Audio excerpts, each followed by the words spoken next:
this year it's going to be Barbie and Ken. That's it. And it's funny, like when there's a big like pop culture event throughout the year, you just know everyone's like, well, that's Halloween sorted this year. Like we all know what they're going to be. Why don't you go dressed as Vecna?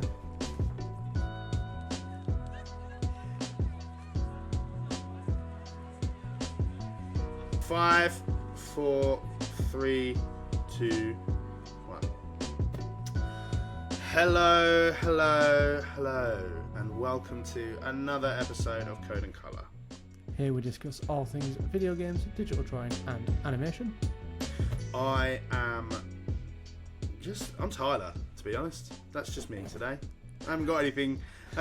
There's nothing to describe myself as today. I've got no verbs. I'm just Tyler. Hello, just Tyler. I'm just Josh. Just Harry. Your illustrious second host. How long have you been?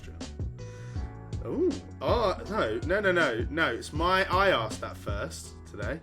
I'm just going in there. Do you know what? Fine. No, I'll humour you. Yeah. I have been not too shabby as usual. It feels like I've not seen you for ages because we've not recorded for ages. It's been like a solid 2 weeks since we've recorded. 100% your fault. Yes, I've been away for work. I've started my new job, so I've been doing that. But I've been doing so much. I've watched so much animation, so much. One of them I'm not going to name because I might use it. Foreshadowing. I've watched loads of films, loads of animated films. I watched Wolfwalkers, which is a beautiful Irish animation film. Same studio who did the Visions episode, Screech's Reach. And it's got Sean Bean in it. He doesn't play an Irishman, but he's an English pilgrim. No, doesn't actually. He does turn into a wolf. Spoiler alert. No, you do. It's really good. I have. It is on my radar. It is very much. It's actually such a sick film. I couldn't believe it. It is on my radar. There is a reason I haven't watched it yet, and you'll love it. But it's fine. We'll get there. Fine. Cool. I'm dying to hear that. There's another one I've watched, but I'm going to name that one later. And then I also watched a anime film called Paprika, which came out in 10, I think. I might be wrong. It's a good film, very weird. It's a really cool concept. There's this device that essentially they can access people's dreams. And then there's this kind of, it's a bit Inception-y, to be honest. Oh, that's what I instantly thought of Inception. But I'm pretty sure this came out before Inception. So I'd be curious to know if Nolan used this as inspiration. I would be curious. But there's this concept that like dreams and reality sort of merge into one. And like everyone's dreams start coming to life, and there's like giant dolls roaming around Tokyo and things like that, and it gets really weirdly creepy, but it's brilliant. Have you heard the theory that the people, like, you know, when you dream and you see faces and you're like, oh, I recognise that person, your brain physically doesn't have the capacity to like make up faces, so it uses faces that you've seen out and about in the world, and those are the things that populate in your brain. Yeah, that's nuts. I feel like I've made up faces though, but I could be wrong. You know, you never know. It depends how quickly your brain can sort of program a face you've seen. But anyway, so I did that. I've been doing a lot of drawing. I've kind of dabbled, as always, in different styles. I've done a lot of realism sort of drawing, hyper-realism drawings, which might be a topic of discussion in future episodes. Hey, Josh. So I did a drawing of Master Sword. I kind of have always wanted to do my own version of the Master Sword, sort of lost in the. I know exactly what you're. Don't even bother. I know exactly what you're going to do. What's the Master Sword from, Tyler? Oh God! So it's the sword from. I didn't know if you would realise I was drawing the Master Sword, but I guess in hindsight, it was very obvious that I was drawing the Master Sword. I spent like 60, 70 hours in Tears of the Kingdom, like hunting that. Yes. Like, I think I've actually got the Master Sword in Tears of the Kingdom, and he hasn't. And then he was like, shows me the image. I was like, oh, that's really good. He goes, I've got the Master Sword in every other Zelda game. It's like, you know that's the Master Sword, don't you? I didn't jump on the bandwagon when it went open world. Yeah, I was like, you know that's the Master Sword, don't you? I was like, did you just? All right, Josh. I was just being a good friend. Do you know what I mean? Don't be a knob. I did a drawing of me and my friend from school. Very good drawing. I did a picture of Vader. I've done lots of drawing. I'm trying to think if I've done anything else.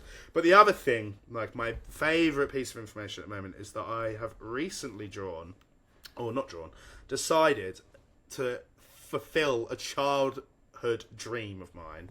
It might not even come true, right?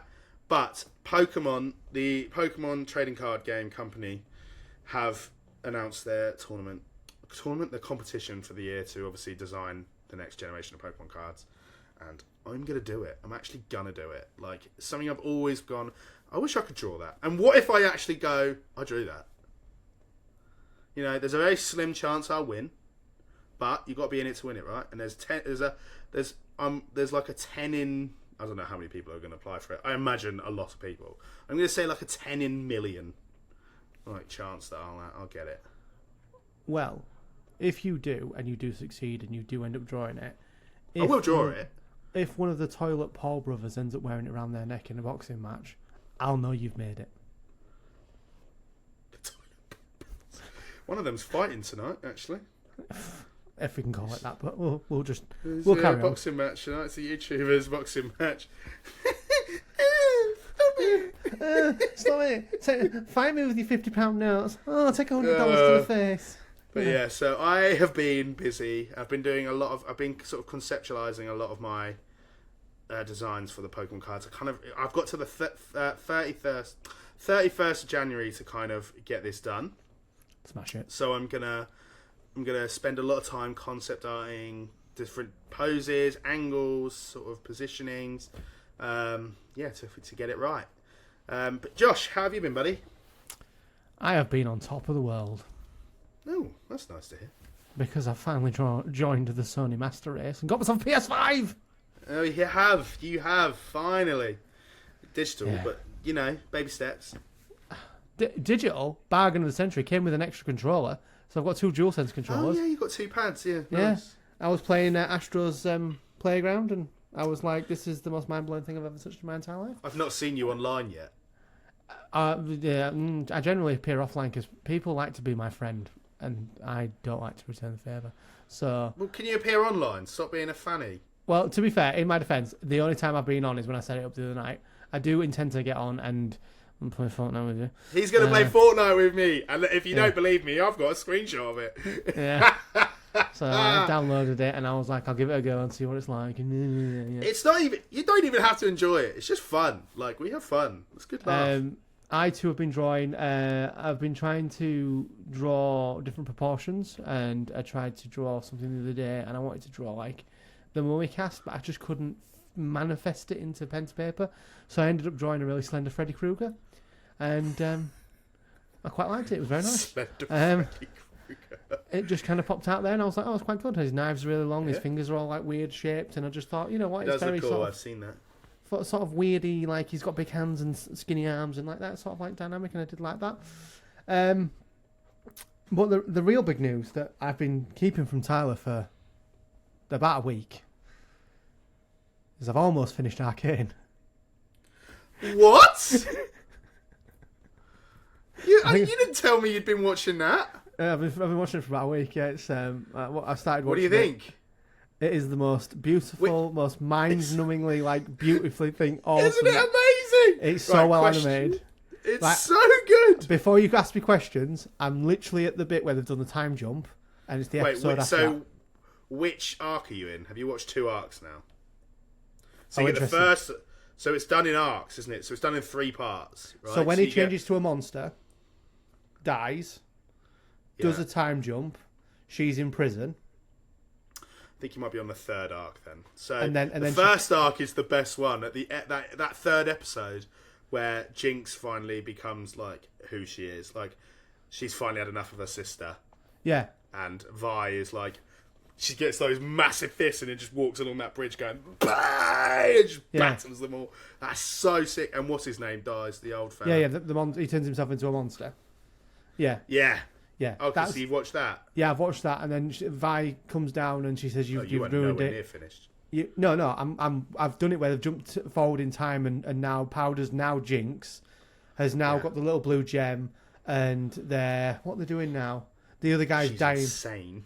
She is nuts. But and they've One of my favourite characters though is Caroline. No, Caitlin. Oh yeah, she's quite interesting, isn't she? The security. She is, and you know, for us, she's a new fetish for me for some reason. That sort of like dark blue hair, slender, you know, badass with sniper rifle. I'm like, nice. Whoever designed that had me in mind. I was like, God, she is beautiful as a character, and I've never been like, you know, we've done our list of like who's pretty characters. She went straight to the top of the list. I was like, God, damn son. She's really good. But yes, I've been watching Arcane all week. It is beautifully animated, and we should definitely do an episode on the animation at some point. Finally! I told you, I've been telling you to watch this. Someone, I don't know who though, said it was a CNC recommendation, and you know what? 2 for 2 recommends. I've watched both of them. So maybe it's almost like I know what I'm talking about. I won't go that far, but yeah, I've been a week into Arcane. Nearly, are we on the 40th episode? I don't know. I've lost track. I don't know. Nearly a year into this podcast, I think I know what I'm doing now. Yeah.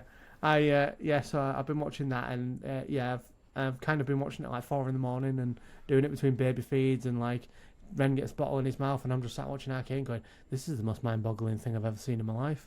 Like all the corruption, and I was explaining it to Molly, and like, it's got levels to it.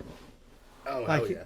It's a sort of story about two sisters, but then it's a story about poverty versus, you know, the upper world, and then it's a story about corruption, and then it's a story about these two inventors who are trying to change the world with magic, and then it's this, and then it's that, and it's just so like layered, like from a storytelling standpoint. I'm just like the mind blown, and I'm not really a big storytelling guy. I'm really not, but like I just like each thread. That's where we differ. But the thing is, it's got amazing action as well, right? It is. Some of the fighting in that, like, and the violence and that. Do you know what really haunts me still to this day from that show? You know, in the end of the first episode, when the cat gets put in that mouse box, and the mouse is like shitting itself, and then the mouse drinks this serum, and it turns into this big monster. The cat goes, "Hang on a minute," and then just dead. And I'm like, that is truly haunting. Yeah, and like she's just fought the I don't know her name, but when she gets eviscerated in the first act, and they give her like a cybernetic arm, and she like stabs Vi when she's fighting her, but she's fighting her down like a tight corridor and using the tight corridor to her advantage. So she's giving her like chest shots and stomach shots, and then but like bouncing her head off each side of the wall. I'm just like, that is sick. It is good. Well, I'm proud of you. Well done for watching that. Yeah. So, but it's been hard to like. Well, the thing is, right, I've been dying to talk to you about it the other day, and when you text me, you're like, "Oh, what are you doing?" I was like, "Oh, I'm rewatching Puss in Boots." I was watching that, but I couldn't tell you I was watching that because I wanted to tell you on the pod that I was watching it. That's hilarious. I mean, of all things, why Puss in Boots? Well, I just thought I'm rewatching Last Wish. So did I even question that either? I don't even no, they didn't even like, "Oh, you know what's your favourite bit?" Anything, just breezed right past it. I was like, saved, averted. That's it, done. You know, you could have told me you were playing Starfield or something, and I'd have gone, cool. Yeah. I have actually played a little bit of Starfield. Still can't talk about it because you've not finished it. My dad has though. I haven't played it. I've not been here, have I? I've not been here for 2 weeks, so I've not actually played it in a while. So do need to get back onto it, which would be good. But it has been an eventful week. But yeah, I'm eager to get back into finishing Arcane. It is a phenomenal show, and as my colleague Tyler says, it's a very good recommendation. You should all watch it. Love it. I think I'm so proud of you. Right, we got to jump into this. We've been talking a lot. So this week we're going to be sort of doing a little bit more of a fun thing. But I am going to hand over to Josh, the illustrious Josh apparently, who's going to tell us all about what we're talking about this week. So recently we watched I watched an episode of Kind of Funny Games. So this is a topic from them. So shouts out to Greg Miller and Blessings Adewale Jr., I think his name is, who had a podcast thing that came on. And they asked the question on the pod, if you ran Sony, what would you do? What changes would you make? And I thought, it'd be a really interesting topic to discuss because, as people know who follow the gaming industry, Jim Ryan has recently stepped down as Sony's CEO, I believe it is, or head of like Sony division for PlayStation, and someone will take his place, and that someone could be me or Tyler. I hope not. In an ideal world. And I just thought, we do talk about some like really serious and heavy stuff, and I thought it'd be a good way to sort of lighten the mood and break it up. And just have a laugh with it, and just say like, you know what, I'd do this instead, I'd do this, and just so if you've come for, real in-depth drawing stuff this week, unfortunately I'm going to have to let you down. If you come for fun and heart and laughs, this is your place. So stay tuned. Let's do it. Shall we get into it? Oh, Josh, let's do it. So, I didn't know who was taking the lead there, so I'm just going to go in. Nor did I. So I'm going to go for it. I kind of decided halfway through that you could open there. Do it again. Okay. 5, 4, 3. So, it was recently announced that Jim Ryan would be stepping down as PlayStation CEO, and it got me. Already? I know, but I'm just recapping. Recap from 10 seconds ago. Recap from 10 seconds ago. What our viewers don't know is this is the day after. No, I'm joking. He recently stepped down as CEO, and that will take effect sometime in the next few months. And it got me thinking that let's have a discussion about it. And I'm going to pose to Tyler. And I also thought that we could do it both sides as well, because we are both Xbox and PlayStation. If Tyler was the new Phil Spencer and the new Jim Ryan, I'd 5 be changes. Ryan over Phil. Would you what? I'd be Jim Ryan over Phil. Oh, I think you would. You've got the. I'm more of a Sony guy than an Xbox. I know I have an Xbox, but I am a Sony guy. Yeah, he is a bit pretentious, this Tyler.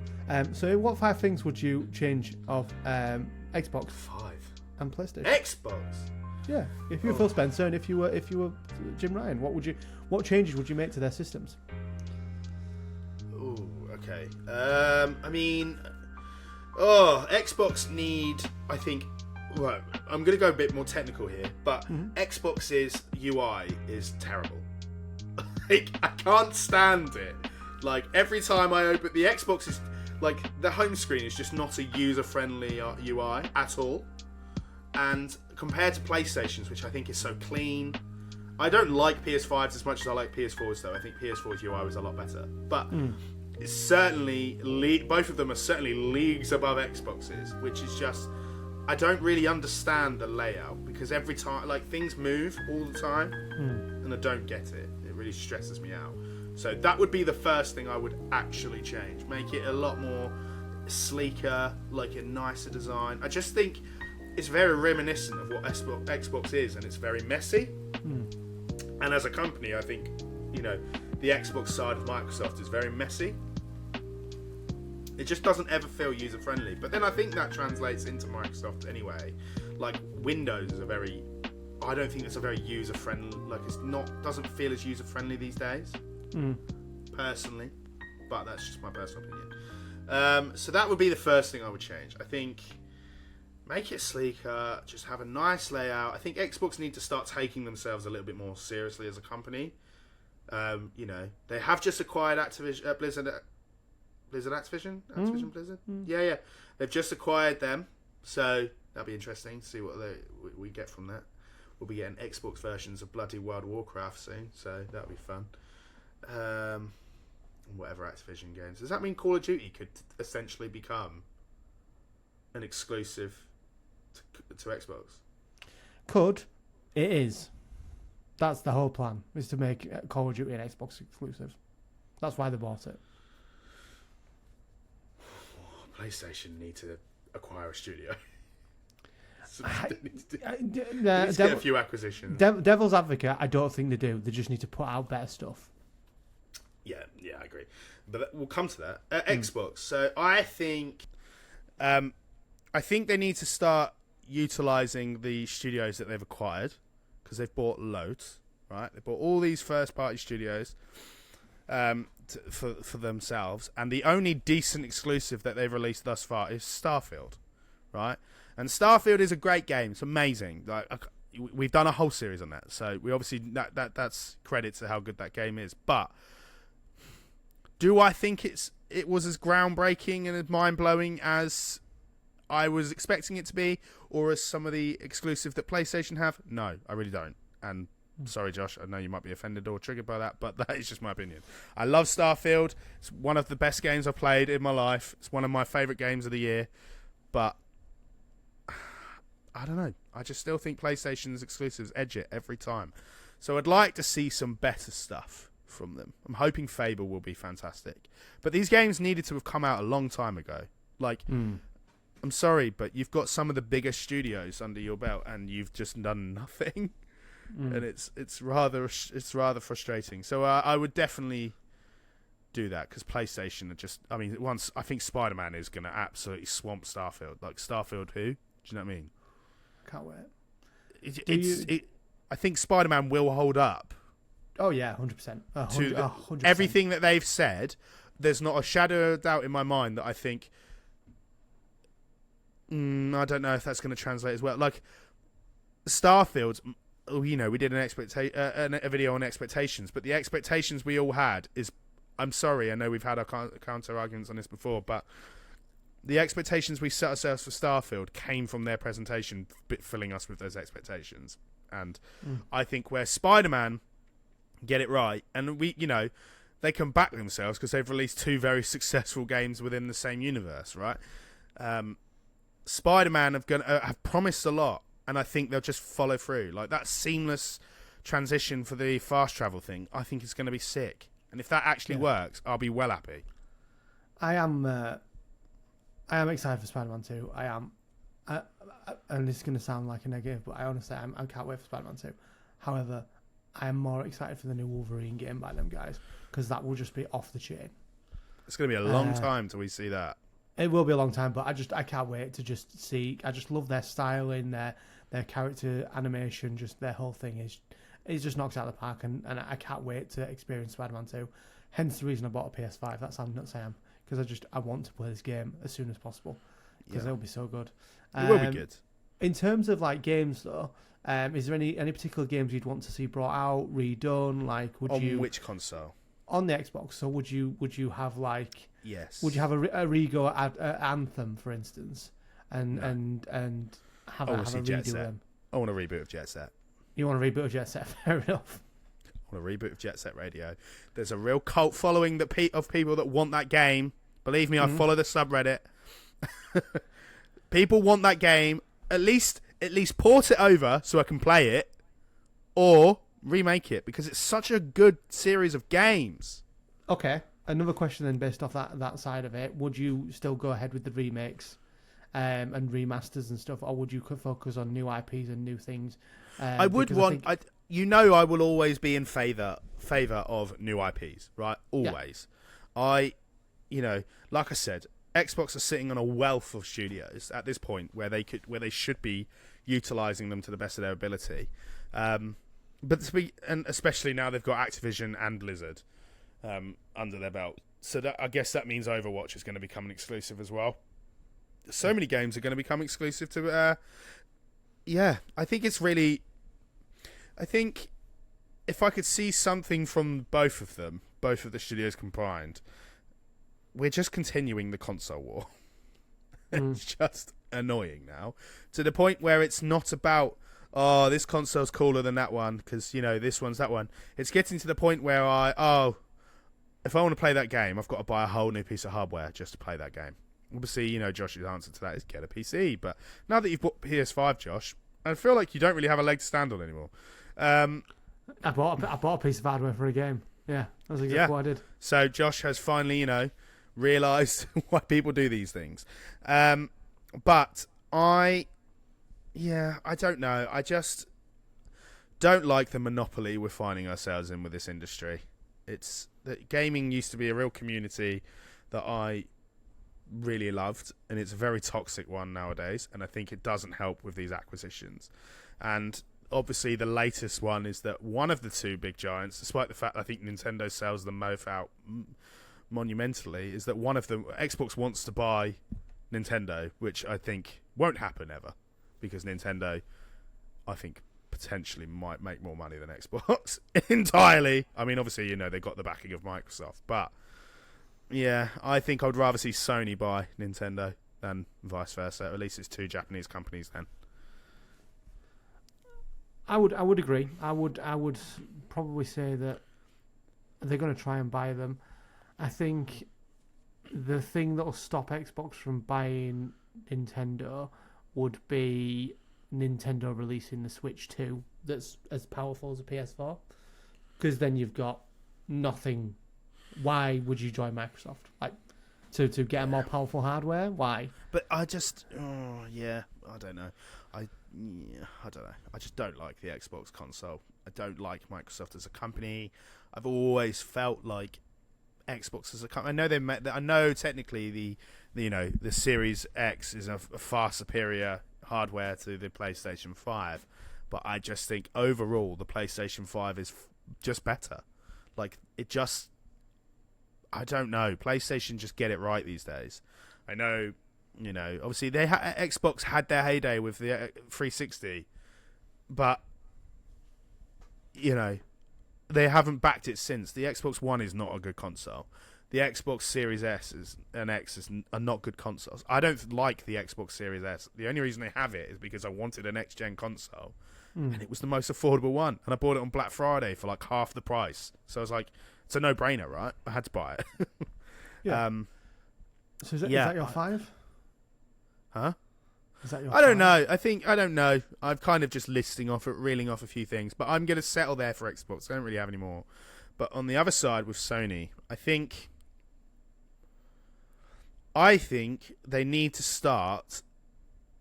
Well, we had our conversation off air about this the other day. Scrap state of plays and just do the big presentations, right? And stop promoting indie titles as much. And I get the love for indie, right? I do, but don't do an entire like big sort of PlayStation like, I can't remember what they're called. What are they called? Showcase. PlayStation That's Showcase. the one. The PlayStation Showcase. And be half of it dedicated to JRPGs and indie titles. Like, I'm sorry, but JRPGs are just not popular in the Western world. They're just not. Like, Final Fantasy is not a popular game. It is a popular game, but if you look at the masses of people that own Sony PlayStations, they're not Final Fantasy fans. I'm sorry to say that. Right? They have an audience. They have a vast audience. People love Final Fantasy, but I don't think the majority of people that own a PlayStation want to play Final Fantasy. People want to play games like God of War, Last of Us, bloody Knights of the Old Republic that they've been promising us for years. Where is it? Like, where's that? Wolverine. Like, why have we still not seen anything about Wolverine? I guarantee as soon as Spider-Man comes out, by Christmas, we'll have a trailer for Wolverine, I think. Maybe. Yeah. That I get why Insomniac have only, pushed one at this stage. Because I think they know Wolverine is going to absolutely dominate. I think Wolverine will be sick. So I want to see PlayStation. I feel like they've had no real hard hitters this generation. They've been porting over games for, from the PS4. Or remaking games like the Last of Us games. Like, okay, like just give me the new one. Just give me a new one. I mean, I don't want it quickly. Like, there was a solid 7 years between part 1 and part 2, so I'm fine to wait. I'm absolutely fine to wait. It's a game that no one needs to rush through, but we just give us something. Like, I don't know. Scrap the multiplayer for Last of Us. No one wants that. Who cares? Like, who cares? I don't care. Do you? You don't. I know you for sure. You don't care about multiplayer. Multiplayer games should not be a focus anymore. We've talked about this a long time, right? Multiplayer games have got their popularity. People love a multiplayer game, but people still love single-player games. Says the guy who plays Fortnite every day. I do play Fortnite every day, but I'm happy with that. I don't need something else to find. Like, just stop it. Stop it. No one else cares. Just stop it. People don't love Call of Duty anymore, right? People don't. They play Warzone. People play Warzone, and that's it, right? Yeah, that's the fine. Modern Warfare 2 campaign was a bit naff. Yeah, they're trying to bring back. No one cares. No one wants them anymore. That's the reason why Call of Duty had to find a new home, because no one wants it anymore. It's not a popular game anymore. People want stories. Like, yeah, that's what people want. Like, our generation want stories, but our generation are like the first true generation to have experienced every generation of like PlayStation, like properly, like proper gaming. Like, obviously, the 80s, they had all the arcades and the Atari and stuff. Okay, but we were there for like the first real generation of storytelling video gaming, from like the PS1, the N64. That was us, right? Yeah, we've grown up with it, and we still love it, and we still want it. So give us it. I don't mind, multiplayer games. Like, I love switching off with my friends and just playing some stupid game like Fortnite. It's a dumb game, but I absolutely love it. Like, it is what it is. But then I love Starfield because it's got some decent storytelling. I love playing games like Last of Us or Ghost of Tsushima, or I really enjoyed playing Jedi Survivor because they're all really good storytelling games. And Sony PS4 absolutely smashed narrative-based games. Right? Where are they? Like, they just seem to have disappeared. Like, we don't have them. We've had Horizon Forbidden West, and we've had God of War Ragnarok, and we're about to get Spider-Man 2. But there's just nothing else. Like, we were promised... We want to Ghost of Tsushima. I don't know if I actually want to Ghost of Tsushima 2, but I want something else of that level. I do want it, but I'm not... You know what I'm like about sequels as well. You know what I'm like. Yeah, but it's PlayStation's answer to Assassin's Creed, and they just do it better. Yeah, just give me more story games. Assassin's Creed is... Although Mirage actually looks alright. I hate to say it, but Mirage looks alright. I can't lie. Yeah, it's a bit hit and miss, isn't it, Mirage at the moment. Some people really like it, some people really, really hate it. Tempted to get it, but I might wait till it's like dropped in price, because it will. Assassin's Creed do not hold value at all. It'll come on Game Pass. Yeah, or the Sony PlayStation Plus thing. Have you got that? No. Do I? It's been a while since I have had a PlayStation. Do I need PlayStation Plus to play online? Not depends what you play. You don't need it for Fortnite, if that's what you're asking. Fair. Don't know what pay for it.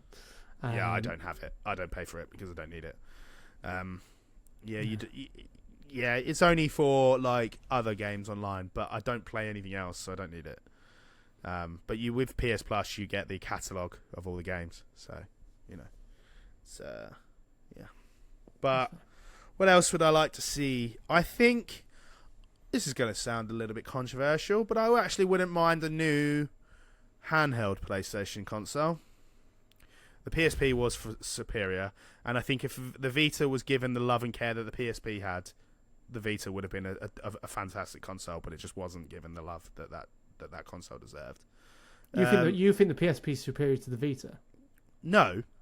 Oh. The Vita is a superior console, but it wasn't given 100%. The love that the PSP was. When the PSP came out, right, it was groundbreaking. Everyone wanted it. The games were great, but the Vita they just didn't give it the love and the affection that it needed. It is annoying that my phone is now bigger than a PSP. And like I used to play on a screen that big and just be like, looking at it like that, going, "This is I loved my now PSP. I was obsessed with it. But yeah. I think give us a new handheld. Give us a new one. Not that thing that's just dropped with a dual not a remote play thing. That's no one needs that. Like who decided that idea? Like what universe are you going to I don't need that because I can just remote play on my laptop. Yeah. So I just don't bother. I wouldn't mind singing. I'm surprised no other console has done a hybrid like the Switch. I'm surprised that hasn't happened. I wonder if Nintendo had to patent that or something and they've got the rights to that patent so that nobody else can do it. But I don't know. Maybe not. Fair. Who knows? I think. What else would I like to see from PlayStation? Huh? No, just clear my throat. Sorry. Oh, I don't know what I'd like to see really. Have you got any thoughts or feelings? Would you like to know what I would do if I was CEO of Yes, these I think I've spoken a lot. Yeah. If I was Phil Spencer, I would get rid of Game Pass. Interesting. Would you? Because it's the driving. You've changed your tune because I know you used to be a big fan of Game Pass. I am a big fan of Game Pass. It is killing the gaming industry though. Yeah, I'll tell you right now. I haven't played. I've been paying for Game Pass for about 8 months, if not longer, and I haven't played a single game on there. And I was happy that Starfield was coming to Game Pass. My dad went, here's the beastie premium version of Starfield on Steam, and I could cast that to my TV downstairs and play it downstairs, and I had no need for a Game Pass at all. I think it's a completely redundant tool, and I think it's a very gimmicky thing like the Kinect was. Oh, you can play it day one on Game Pass. For an absolute fortune a month, yeah, you can. I think the cloud gaming... I think they think that cloud gaming is like the next VR, and VR's not there yet. Like, in terms of, like, PlayStation has their VR stuff, and it is great. I'd get rid of that as well. I would ditch that. I would completely get rid of that. But I think VR is never going to take off the way people want it to. It's a gimmick. No one cares. No. So that's one of the first things I do. I get rid of Game Pass, and I would focus like you. We have. There was a list of how many studios they have, and obviously they've acquired more. I would get these studios who are known for making the best games in the world, like the best things. You know, outside of Rockstar and outside of Ubisoft, they are AAA studios. And my first point of call would be, right, these games are taking 6 years to make. Gamers are getting old.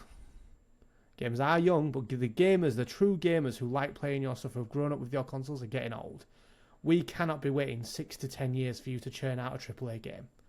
So I would find a way to make that more attainable. If it means I would condense 4 or 5 studios into one studio to help out.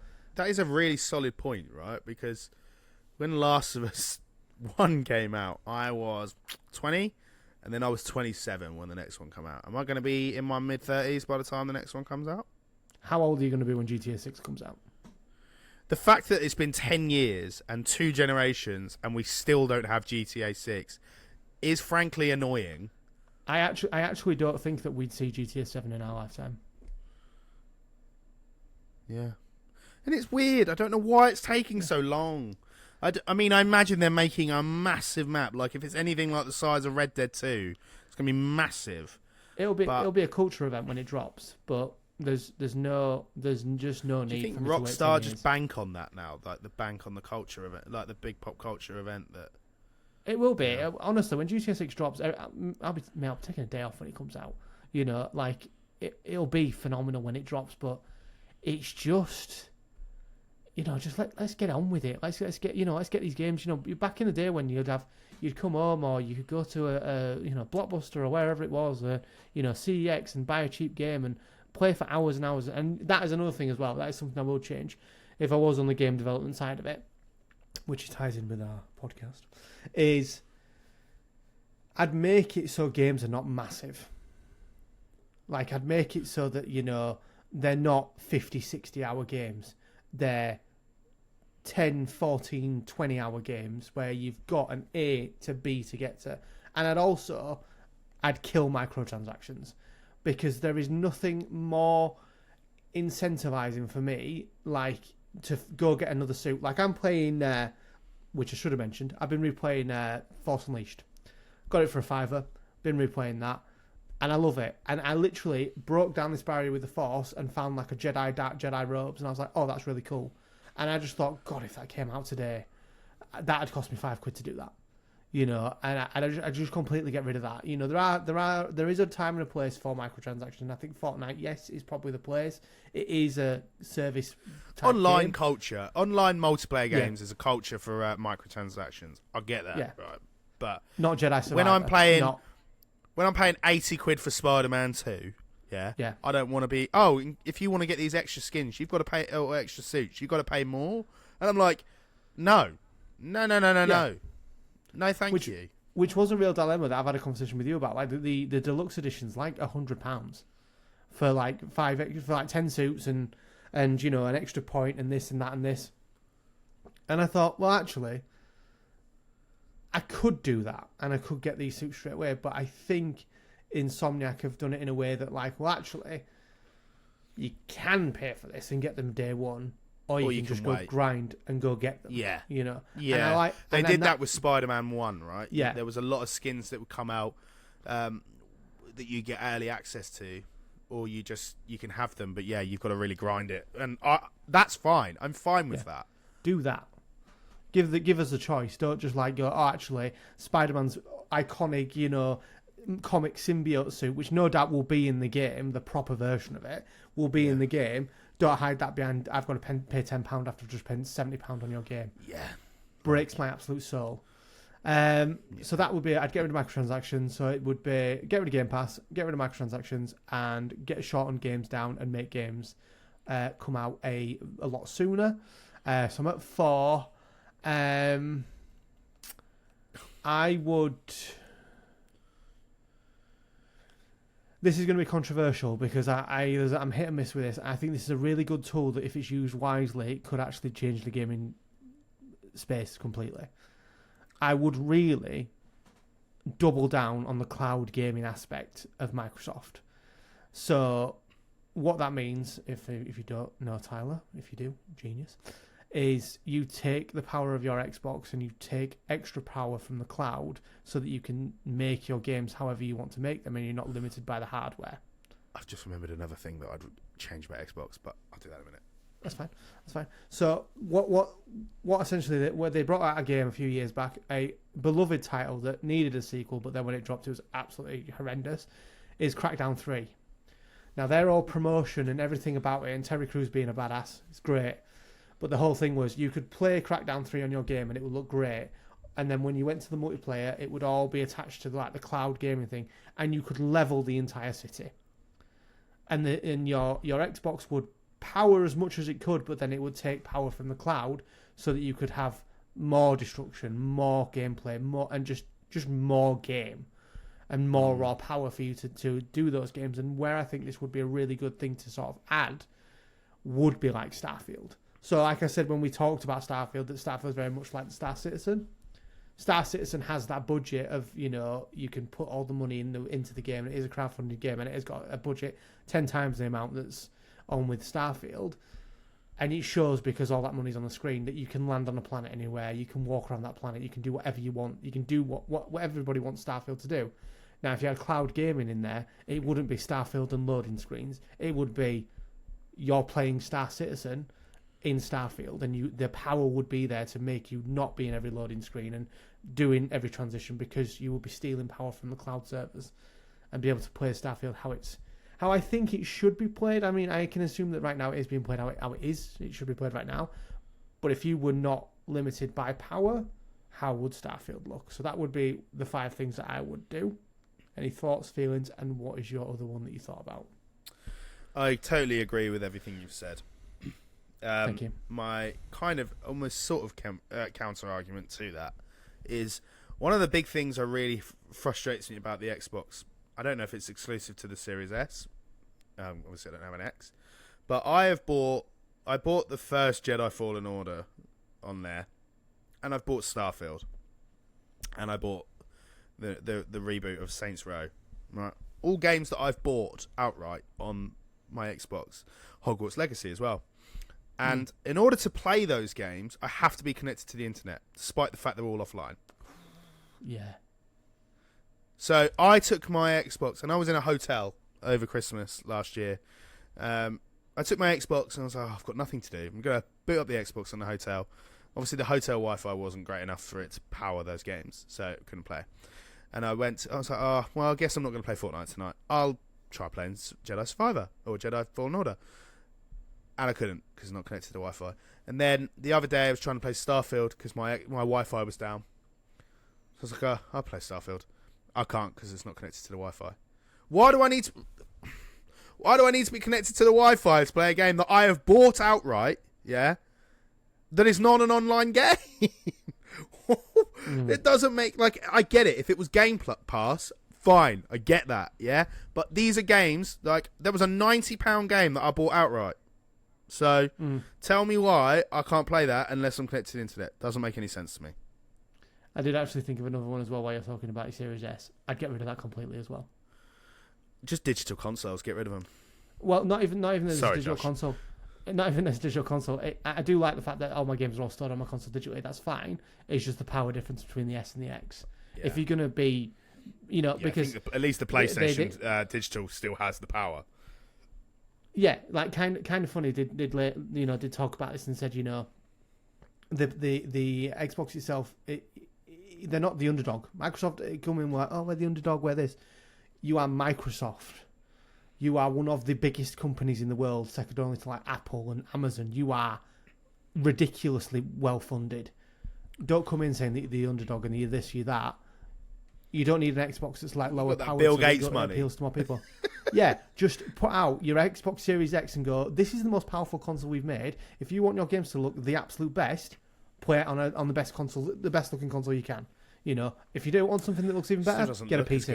It still doesn't look as good as PlayStation, though. It just doesn't. Yeah, there are like power things where I think the PlayStation just utilizes the power better. Like you can. It just looks so clean, right? Every time I boot up my PlayStation, I'm still in awe of how clean it looks. It looks amazing. Yeah, and like their controllers are great as well. Graphically superior console, and I don't know why, because it's not even more powerful, but it just looks so much better, and I can't cope with it. Like, I can't help but think, like, if Starfield was on PlayStation, it would look so good. Oh yeah, it would, and I think they'd use the SSD that's in the PlayStation a lot better as well, and like being able to transition between stuff, and just like Ratchet and Clank Rift Apart is like a tech demo for the SSD, being able to pull things. I'm going to get that for PlayStation because I am a huge Ratchet and Clank fan. So off the back of that, my PlayStation ones, if I was Jim Ryan, are as follows. I would, first of all, fire the person who said Days Gone doesn't need a sequel. Outright. Fair. My man would be packing his bags and he would be paying me to live on this earth a bit longer, because that is arguably the stupidest man. That's worse than Bob Iger. Right. No. Now, on the other podcast, they did talk about Sony Bend and saying, oh, you could bring Days Gone and give it to another studio. No. I don't need another version of Days Gone and something like a palette cleanser or anything like that. I need Days Gone 2. I need Sam Witwer. I need Deacon St. John. I need motorbikes, freakers, Great Lush Forest, North America, in Oregon. I need that. I need that on PS5. I need that right now. Like, I can't tell you, I need that right now. Yeah, it is. It's a person like Josh's wet dream, that game. Yeah. Zombies, motorbikes, Sam Witwer. Just take my money. Take all of it. And it frustrates the hell out of me that someone goes, and the worst thing is as well, because it didn't get good reviews, that's why they didn't greenlight it. It did well, it's so money-wise. It's such a good game. But it did well financially. It did really, really well financially. But because it wasn't a 100% out of 100% game, and it were only just under it, so it was like, yeah, it's a bit of a market failure. No, I think the trouble is it's a PlayStation exclusive that's a zombie game, and there's another one of them that is, just going to trump that every time, sadly. And I don't want to take away, the credit of Last of Us, because The Last of Us is it's a separate entity, which is, I would argue, is a very different experience to Days Gone. Days Gone is an open world for a start. Yeah.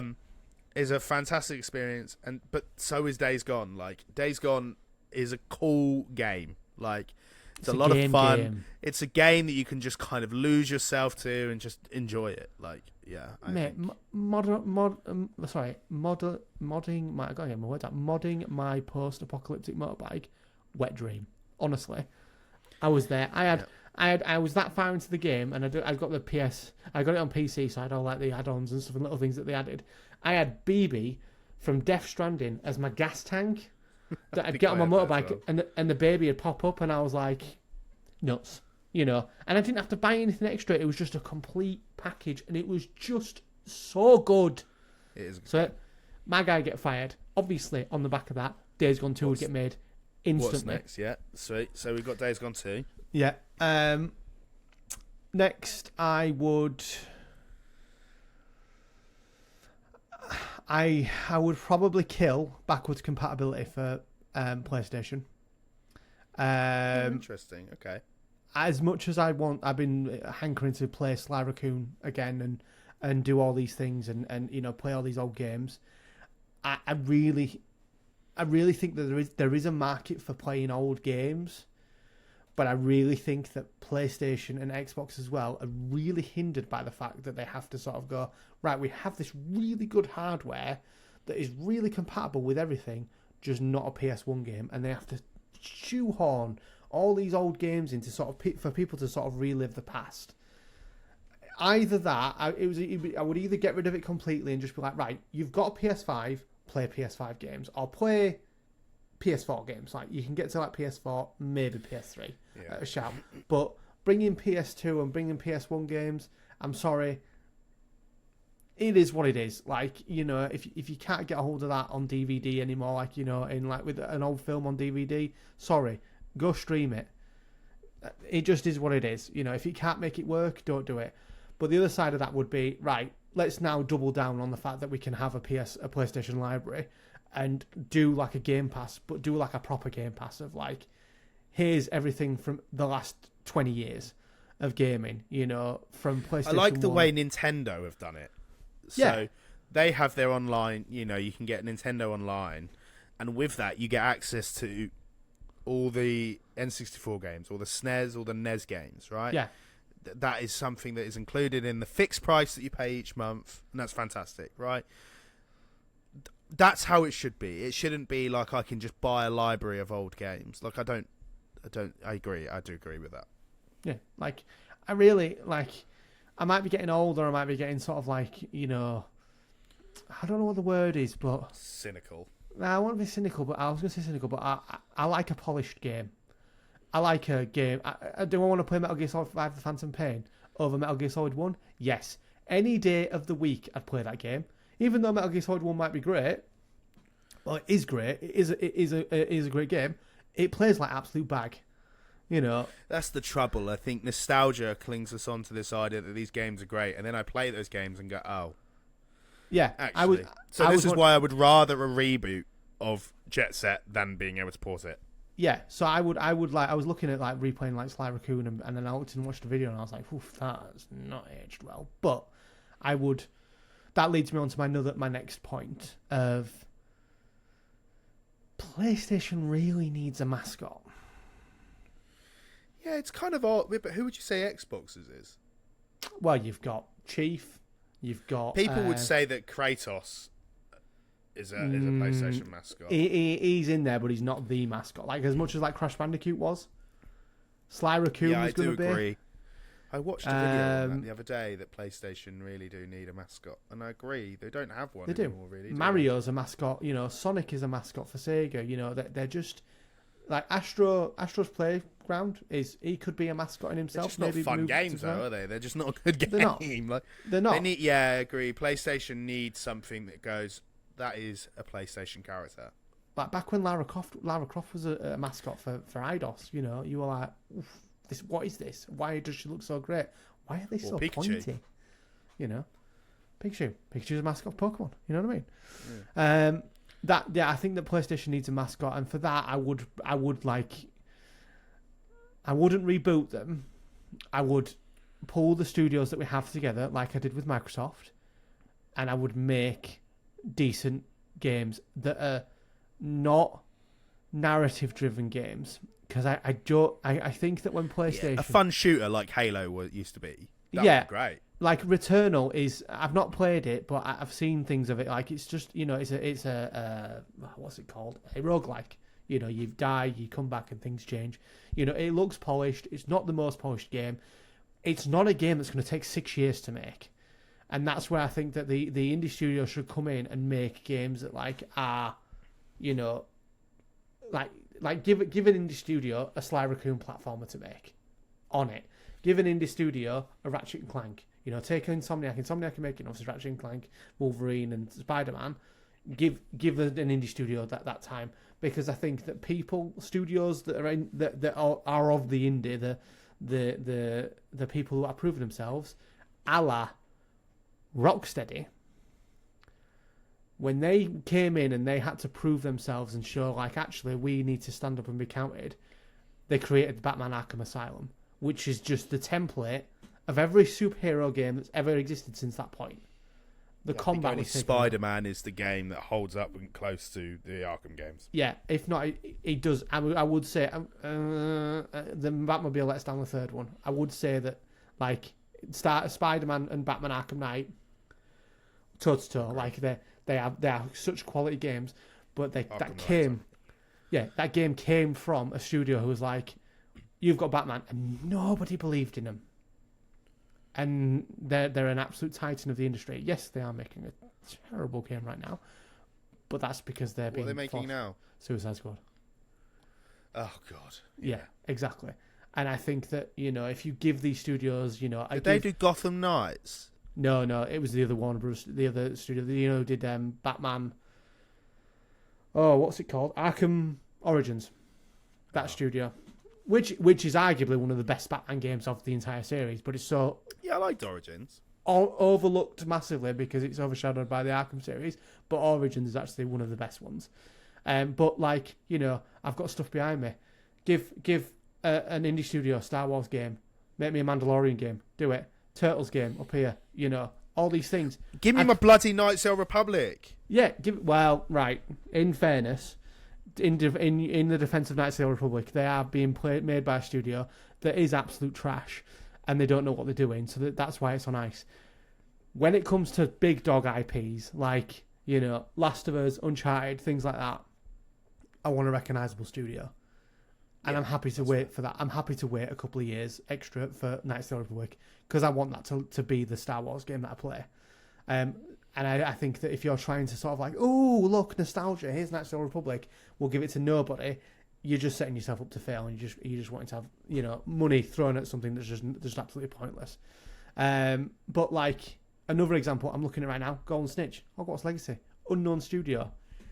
Ding! Smashed it out of the park, It really did.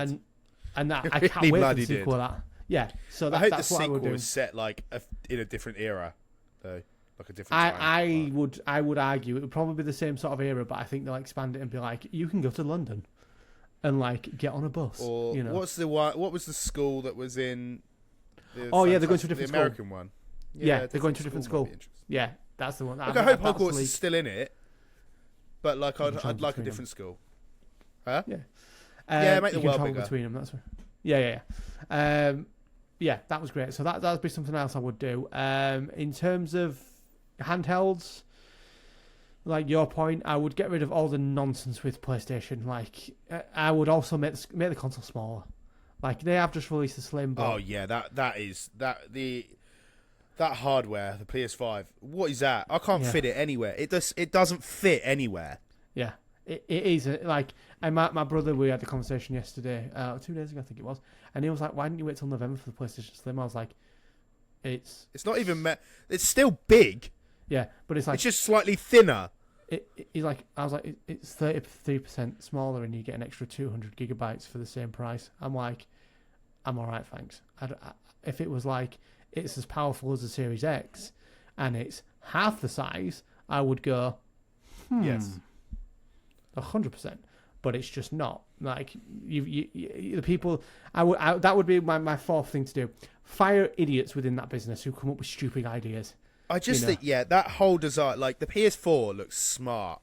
That was a smart looking console. Yeah. What happened with the PS5 is awful. It looks terrible. Yeah. What everybody wants and what they're teasing. Well, no, not even in the teasing. Everybody knows it's coming, but they're just playing hard to get with it. They want a PS5 Pro. They want a PS5 that competes with the Xbox's power. Because we'll get it. We will get it. Yes, games do look good. Yes, the SSD is used well, but it's just not got that moniker of this is the most powerful console in the world. Which is odd because Sony famously make a lot of powerful hardware. Like not just in PlayStation. I mean across the board. Like all their sound equipment is fantastic. Like TVs. It's very odd that the PlayStation it's all premium. Is underpowered compared to the Xbox. But yeah. Is that it? Is that all of them? I've got one more. Go on. My one more would be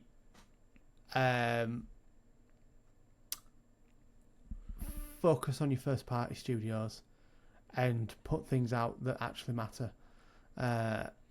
like off the back of yours, I don't want a Last of Us multiplayer. I want Last of Us 3. I want Ghost of Tsushima 2. I do want to go to Tsushima 2. I want to add that quickly. I do want it, but if they were like, if the same company were like, we're going to do the same sort of thing in a different sort of universe, I'd be like, yeah, I'm down. Well, but they are the Infamous people, so would I take a new Infamous? So they know they can do it. I wouldn't mind a new Infamous. Yeah, that's what I mean. Like, Infamous still holds up today. Like, it's a very pretty game, but like, I want the age where, like, you would get 50-cent blood money on your Xbox 360, but you'd also have King Kong on your Xbox 360, and all these just random, just 10, 12-hour games where people are just banging out quality games and quality products. I just want, like, that side of things where you games would... There was never, like... Where you think, like, you're getting all these deep, meaningful games, like these big narrative-driven, like, I need to sort of have an epiphany every time I play this game. Like, I want the fun to come back into the industry. Like, Starfield is a very serious game, and, like, it has its funny bits in it, but it is a very serious game, and I just think that everything now is just either super serious or super stupid. And I think that there's no more, like, where I want to play a game where I'm just enjoying it, and I'm enjoying, like, and I think Spider-Man is that thing, but again, the first one of that game, when it had the Sinister Six in it and you were bouncing around the raft, that is nuts, and you're like, this is the most amazing thing ever. But then it's like, oh, there's all this, like, sad, narrative-driven stuff, and you're like, right, okay, it's supposed to be a light-hearted Spider-Man game, and yes, in the comics it does deal with, I think, like, you need, trauma. with your Spider-Man, you need your Halos. Like, your early Halos. Like, the plot of the original Halo game, like the first one, is dumb. And I replayed it last year, the first Halo. It's dumb, but boy, is it fun. Do you know what I mean? Like, it's a fun... Music kicks in. Shooter. Oh, mate. And just put an iconic theme tune like Halo's. Yeah. I think that's what I would do. I would focus on that sort of... I would make games that are fun. Like, I've always wanted to make a game about this guy right here. This is Bloodsport from the Suicide Squad. Oh, yeah. And his whole thing in the movies is he creates things from, like, nanotech, and he creates, like, guns, and, like, he adds things from his body, and his guns get bigger as they go along. Can you imagine playing as a character like that and just blowing stuff to smithereens and, like, having loads of destruction? Nuts. Where is my red factions where I can just, like, blow up a building and take it out struck by Everything struck? can just be destroyed. Yeah. You know, Just Cause is doing it, but even then, it's just like, right, you're making it too far. You condense stuff, like, you're complicating it. Like, Cyberpunk should be a fun thing. God, is that game depressing? You know, and it's like the most inviting world in it, and I just think that needs more of a refined focus. They need to start making things that, like, just are fun games, and think about that. Fundamentally, the both studios need to think about the people that buy their games, and right now they're thinking as a business head and putting out stupid stuff and making stupid decisions. And I think they both need to start thinking about the people that are actually keeping them in business, and that's the gamers. I don't need drivel. I need good stuff. You know, I think the answer to that is bring back couch co-op. That was fun. That's where your fun games come from. Bring back couch co-op. I played It Takes Two with Molly on the PC on couch co-op, mate. Best experience I've ever had in my life. Yeah, honestly, and I played it with, sadly, my ex, but we had a lot of fun. I wish I played it with someone else, but yeah, it was a lot of fun. Like, it was a fun gaming experience. I remember playing that thinking, this is one of the best games ever played. But on that note, this is going to be a long one this week. But so we have got to round this one off. So yeah, I think a lot of good points raised. PlayStation and Xbox could both use, a few quality of life changes to their business.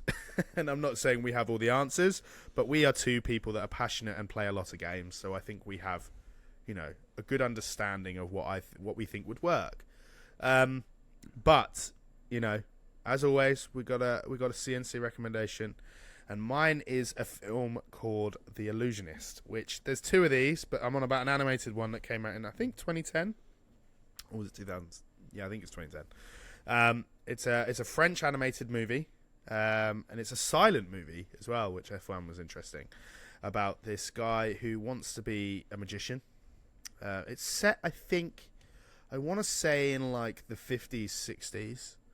And it's about a magician who's trying to find his audience, and then he befriends this young woman called, what's her name?